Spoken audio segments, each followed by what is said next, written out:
안녕하세요, 여러분.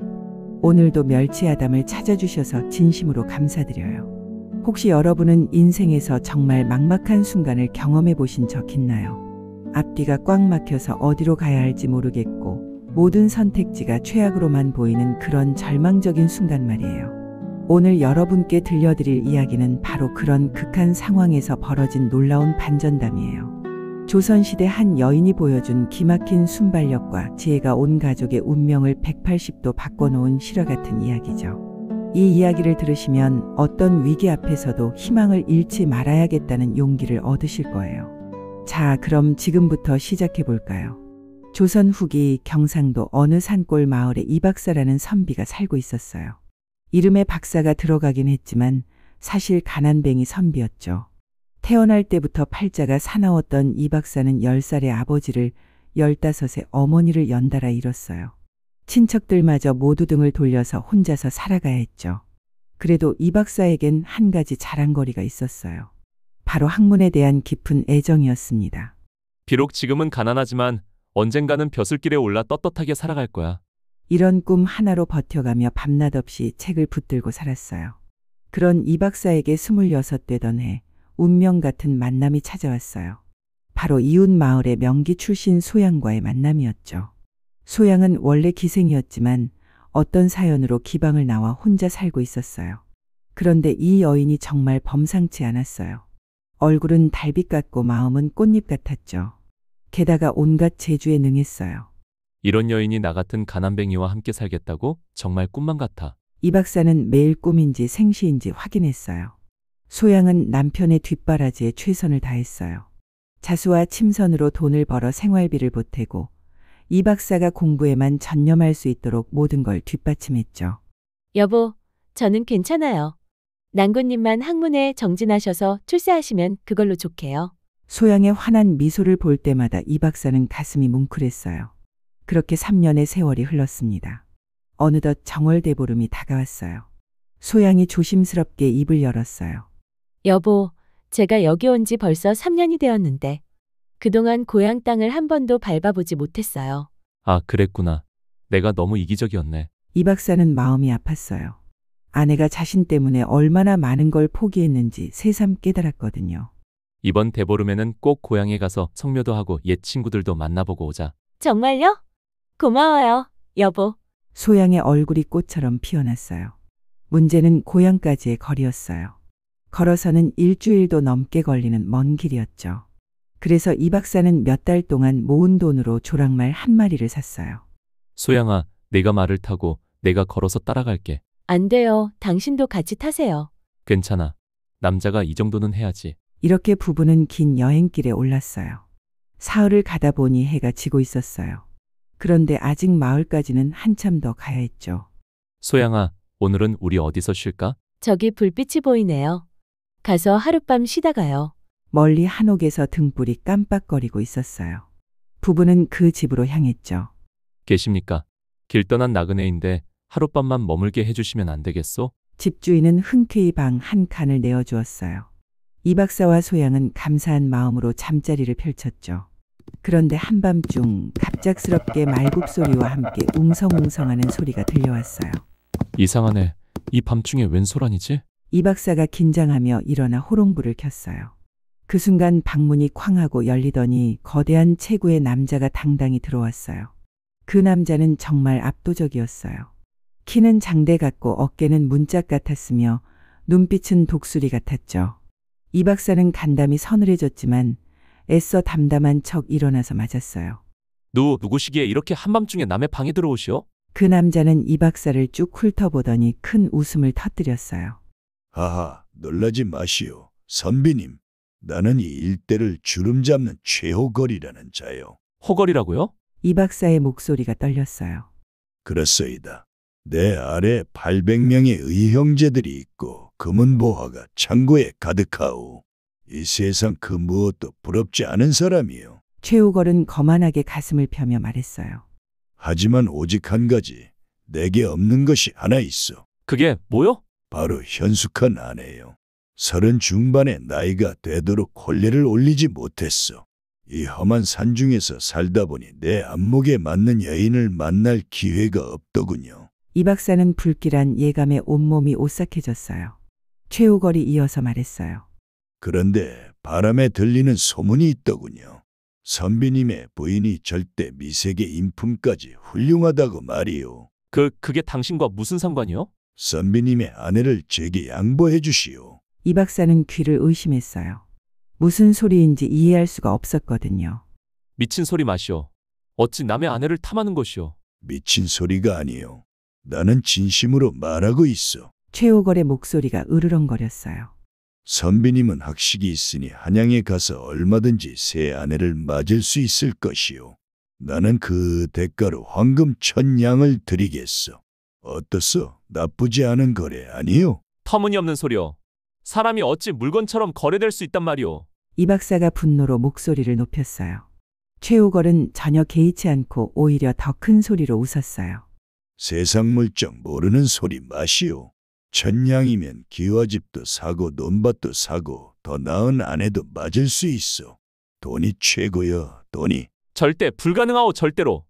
그럼 어쩔 수 없군요. 최우걸이 갑자기 차가운 미소를 지었어요.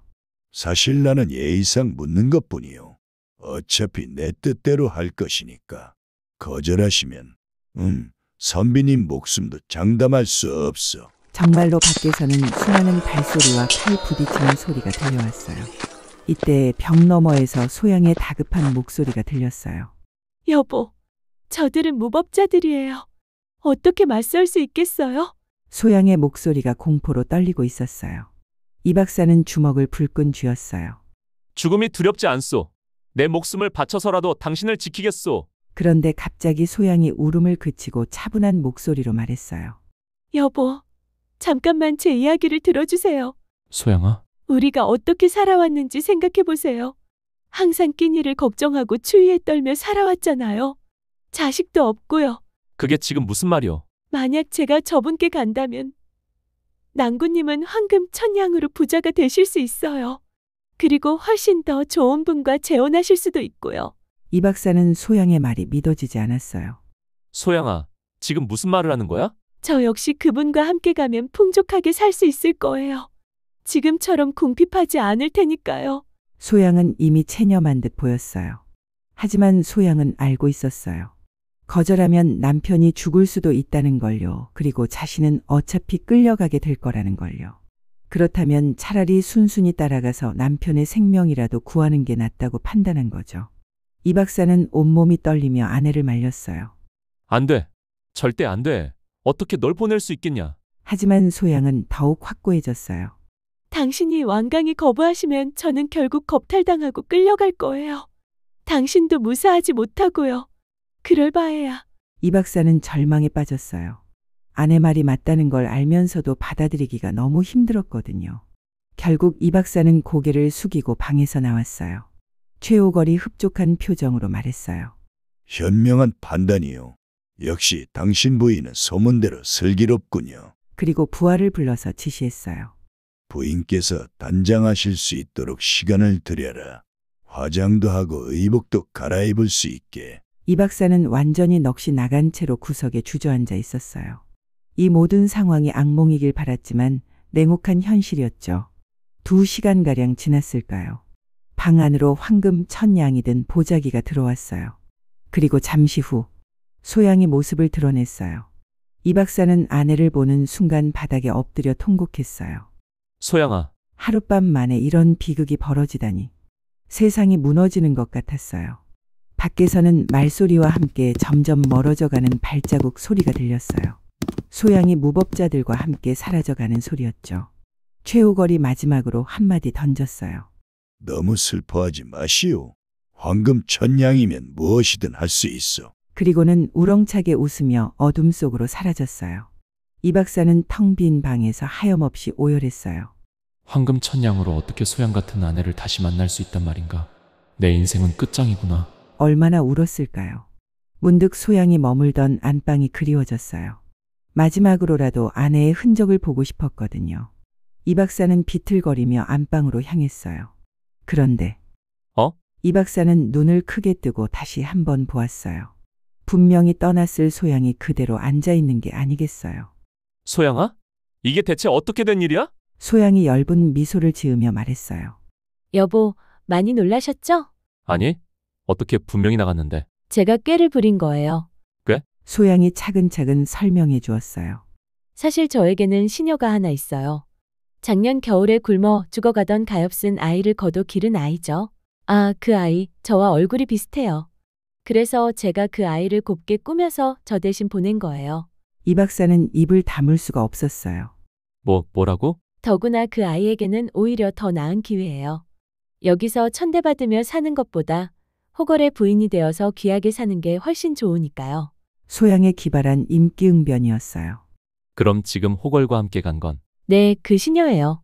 어둠 속에서 예쁘게 치장하고 나오니까 호걸이 전혀 알아차리지 못했어요. 이 박사는 기쁨에 겨워 소양을 꼭 껴안았어요. 아이고, 내 똑똑한 아내. 어떻게 그런 묘책을 생각했어? 위험을 기회로 바꾼 거죠. 이제 우리는 황금 천냥의 주인이 되었잖아요. 정말 그랬어요. 소양의 기지 덕분에 부부는 목숨도 구하고 큰 재물도 얻게 된 거예요. 이튿날 부부는 기쁜 마음으로 고향을 향해 떠났어요. 이제는 조랑말이 아니라 가마를 타고 갈 수 있었죠. 소양의 고향 사람들은 갑자기 부자가 되어 나타난 소양을 보고 깜짝 놀랐어요. 아니, 이게 어떻게 된 일이야? 이 박사와 소양은 선행을 베푼 대가로 하늘이 복을 내려주었다고 둘러댔어요. 고향에서 즐거운 시간을 보낸 후 부부는 집으로 돌아가 황금으로 큰 저택도 짓고 넓은 농토도 샀어요. 순식간에 지역 유지가 된 거죠. 이 박사는 이제 생계 걱정 없이 마음껏 학문에 정진할 수 있었어요. 소양도 더 이상 침선일로 고생할 필요 없이 여유롭게 살림을 꾸렸고요. 몇 년 뒤 이 박사는 문과에 급제해서 당당한 벼슬아치가 되었어요. 소양과의 사이에서도 총명한 자녀들 둘을 낳았고요. 두 사람은 백년해로하며 행복한 삶을 누렸답니다. 그런데 재미있는 후일담이 또 하나 있어요. 몇 년 후 이 박사가 벼슬아치가 되어 지방 순찰을 나갔을 때였어요. 어느 산간 마을에서 뜻밖의 재회가 있었죠. 어머, 대감님. 바로 그 시녀였던 아이였어요. 이제 부잣집 마님이 되어 있었죠. 나리님 덕분에 저는 정말 행복한 삶을 살고 있어요. 정말로 호걸의 부인이 되어서 풍족하게 살고 있었어요. 호걸도 그 아이를 진심으로 아꼈고 아이도 새로운 삶에 만족하고 있다고 합니다. 결국 모든 이가 만족하는 결말이었어요. 여러분, 정말 놀라운 이야기였죠. 이 이야기를 듣고 나서 저는 여러 가지 감동적인 장면이 스쳐가는데요.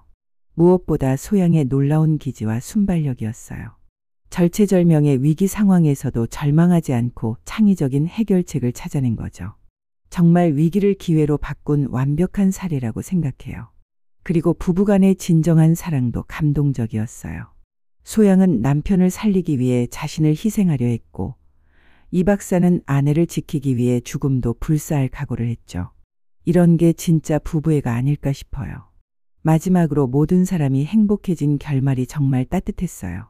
부부는 물론이고 시녀였던 아이도 심지어 호걸까지도 각자 원하는 바를 얻었으니까요. 하지만 이 이야기의 가장 큰 교훈은 희망을 잃지 말라는 메시지가 아닐까 싶어요. 아무리 막막하고 절망적인 상황이라도 끝까지 포기하지 않고 지혜를 발휘하면 반드시 돌파구가 있다는 거죠. 여러분도 혹시 힘든 상황에 처해 계시나요? 모든 문이 닫혀 있는 것 같고 앞이 캄캄해 보이시나요? 그럴 때마다 소양의 지혜를 떠올려 보세요. 분명히 여러분만의 멋진 해답을 찾으실 거예요. 그리고 무엇보다 중요한 건 혼자가 아니라는 거예요. 서로를 믿고 의지할 수 있는 사람이 곁에 있다면 어떤 시련도 이겨낼 수 있어요. 오늘 이야기가 여러분에게 조금이나마 희망과 용기가 되었으면 좋겠어요. 그리고 주변에 어려움을 겪고 계신 분이 있다면 이 이야기를 공유해 주시는 것도 좋을 것 같아요. 이런 지혜롭고 감동적인 이야기가 좋으셨다면 좋아요 버튼 꾹 눌러주시고 구독과 알림 설정도 부탁드려요. 여러분의 따뜻한 관심이 더 좋은 콘텐츠를 만드는 힘이 됩니다. 댓글로는 여러분만의 위기 극복 경험이나 오늘 이야기에서 가장 인상 깊었던 부분을 들려주세요. 서로의 이야기를 나누다 보면 더 큰 지혜를 얻을 수 있을 거예요. 그럼 오늘도 따뜻한 하루 보내시고 어떤 어려움이 와도 희망을 잃지 마세요. 다음 영상에서 또 뵐게요. 감사합니다.